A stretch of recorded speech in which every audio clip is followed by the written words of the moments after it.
Duncan's Important Day. Duncan is a grumpy engine that loves complaining. He grumbled that he was overworked. He grumbled that he wasn't polished enough. Most of all, he grumbled about the passengers.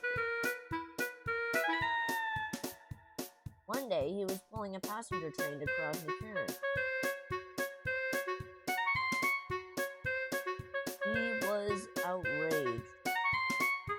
I'm overworked, and I won't stand it.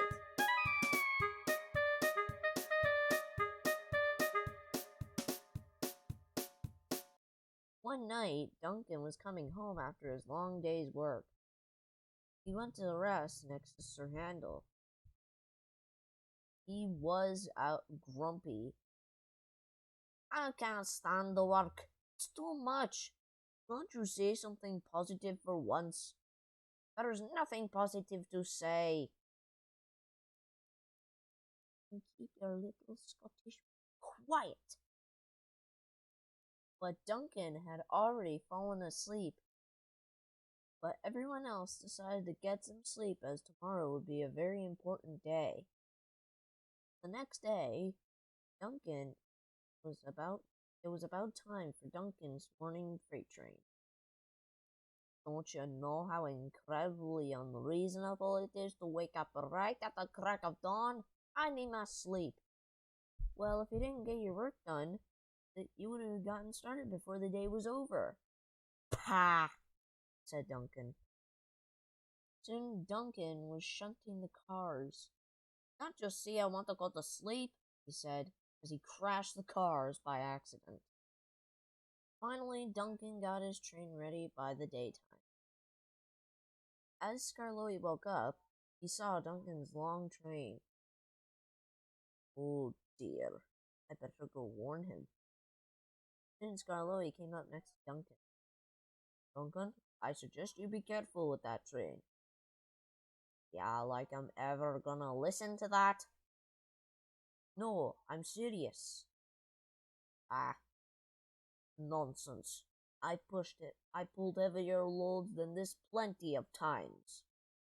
Let's go, Duncan, said his driver, but we must be careful. Don't say I didn't warn you, Duncan. Pah.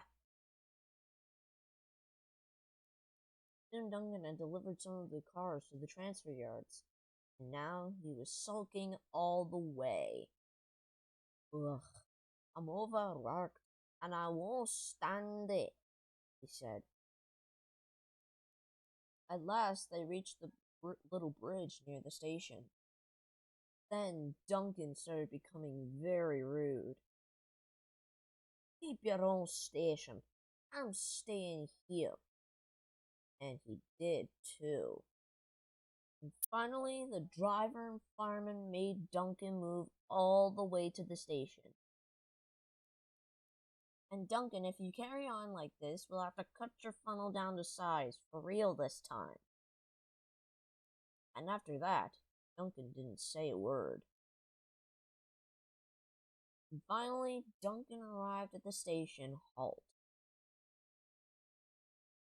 And a few minutes later, Bertram, who had decided to remove his tender, shown up.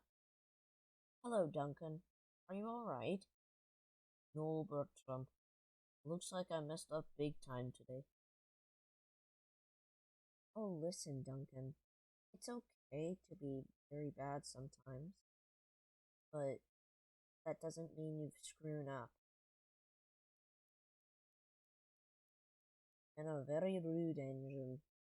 You may have been rude, but lots of times things can get wrong.